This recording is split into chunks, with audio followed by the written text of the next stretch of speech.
Allahu Allahu Allahu Allah. Kita akan mendalami halaman ke-62. Mari kita lihat kepada sinopsis ringkasan bagi halaman ini. Kita akan melihat kepada bentuk sedekah, ya, bentuk sedekah yang kita akan lihat bersama. Mari kita tengok sinopsisnya. Yang mabrurah, yang diterima, yang baik dan mendapat pahala pada ayat yang ke-92, ya. Kemudian pada ayat 93 hingga 95, bantahan terhadap kaum Yahudi yang mengharamkan sebahagian jenis makanan, ya, dan kedudukan Baitul Haram dan kewajipan menunaikan haji. Menarik, pada hari ini kita berbincang tentang infak di peringkat atas, kemudian tentang makanan dan kemudian pasal haji, Ustaz, ya. Jadi sekali lagi seperti melompat-lompat dia punya topiknya, tetapi insya-Allah bersama dengan tuan-tuan hari ini kita akan sama-sama ikuti apakah yang ada pada halaman ini untuk menjadi panduan, apatah lagi bila bercakap tentang, iaitu pada ayat 98-99 ini, hati ahli kitab dalam kekufuran dan sikap mereka menghalang dari jalan Allah Subhanahu Wa Taala, dan peringatan Allah, berhati-hati dengan sebahagian orang yang diberikan kitab. Jadi ada cerita pasal Mekah, ada cerita pasal ahli kitab yang akhirnya dalam muka surat ini memberi kesimpulan kepada kita, berhati-hati dengan orang yang tidak berteraskan kepada Alkitab.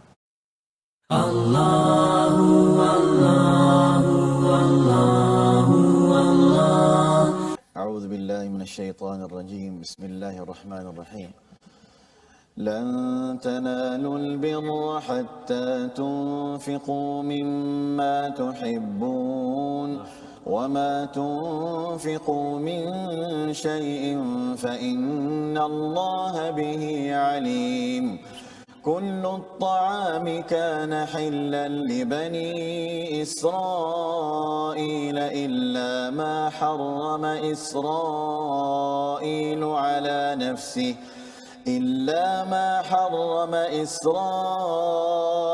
على نفسه من قبل أن تنزل التوراة قل فأتوا بالتوراة فاتلوها إن كنتم صادقين فمن افترى على الله الكذب من بعد ذلك فأولئك هم الظالمون قل صدق الله فاتبعوا ملة إبراهيم حنيفا وما كان من المشركين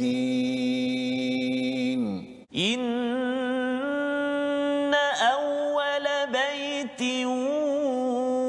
وضع للناس للذي ببكة مباركا وهدى للعالمين فيه آيات بينات مقام إبراهيم ومن دخله كان آمنا ولله على الناس حج البيت من استطاع إليه سبيلا ومن كفر فإن الله غني عن العالمين قل يا أهل الكتاب لم تكفرون بآيات الله والله شهيد على ما تعملون قل يا أهل الكتاب لم تصدون عن سبيل الله من آمن تبغونها عوجا وأنتم شهداء وما الله بغافل عما تعملون يا أيها الذين آمنوا إن تطيعوا فريقا من الذين أوتوا الكتاب إن تطيعوا فريقا من الذين أوتوا الكتاب يردوكم بعد إيمانكم كافرين. صدق الله العظيم.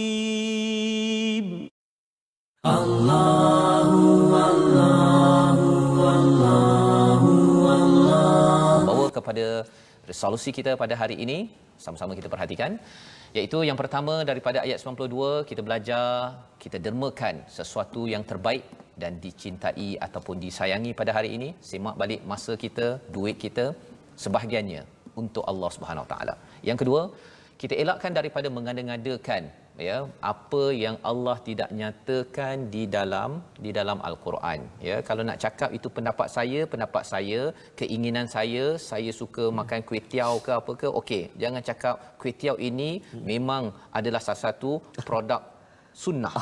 Kan habis ceritanya ya, pasal itu mengada-ngadakan bagi Allah dan juga Rasul. Yang ketiganya, berhati-hati dengan orang Yahudi dan Nasrani yang cuba untuk membawakan ideologi dalam bentuk pelbagai ya, dalam bentuk media, dalam bentuk penulisan, yang harapnya dengan kita selalu membaca al-Quran, kita terdinding daripada panduan ataupun cabaran-cabaran tersebut. Allahumma arhamna bil Quran.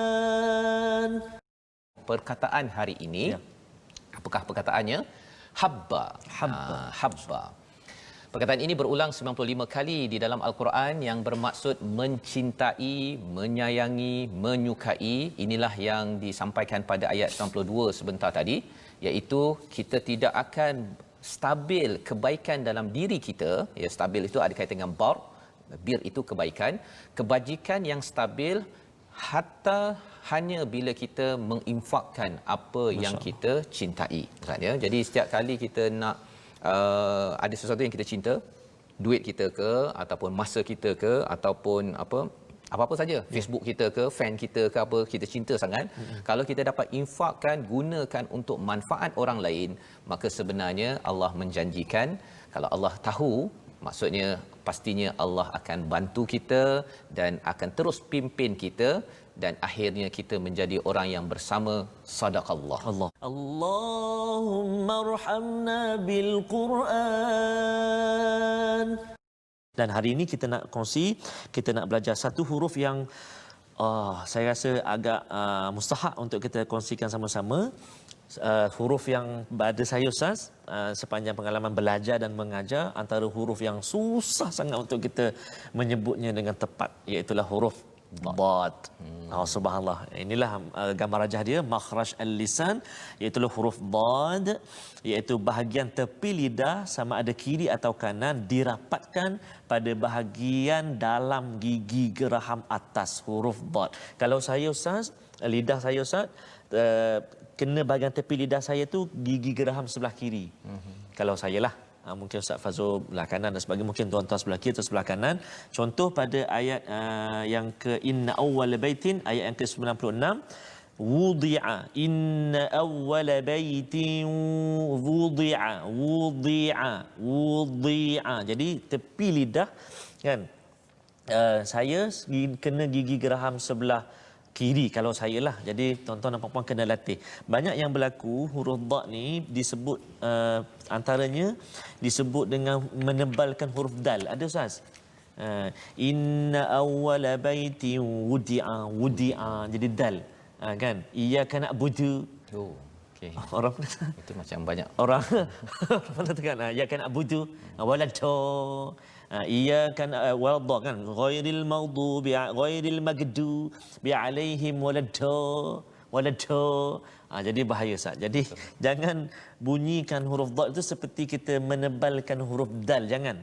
Huruf dad ni ada setengah ulama tajwid kata huruf dad ni antara huruf yang tak dapat dalam bahasa lain. Kan bahasa Arab ni pun namanya lughatul dad. Ya, lughatul dad kan. Jadi kena hati-hati. Banyak yang penting bila kita sebut huruf dad, jangan bunyi ta, jangan bunyi wa, jangan bunyi dal yang ditebalkan. Jadi insya-Allah akan punya dad. Betul. Kata jadi wairil maghdubi alaihim waladdad. Itu macam dodol pak. Dha tu kan. Waladda adda wudi'a. Jadi itulah satu huruf yang kita nak kongsikan dengan sahabat-sahabat Al-Quran, penonton yang dikasihi semuanya. Masya-Allah. يا رب يا رحمن ثبتناه في الجنان أعزنا من النسيان واختمنا على الإيمان أستغفر الله أستغفر الله أستغفر الله إن الله كان توابا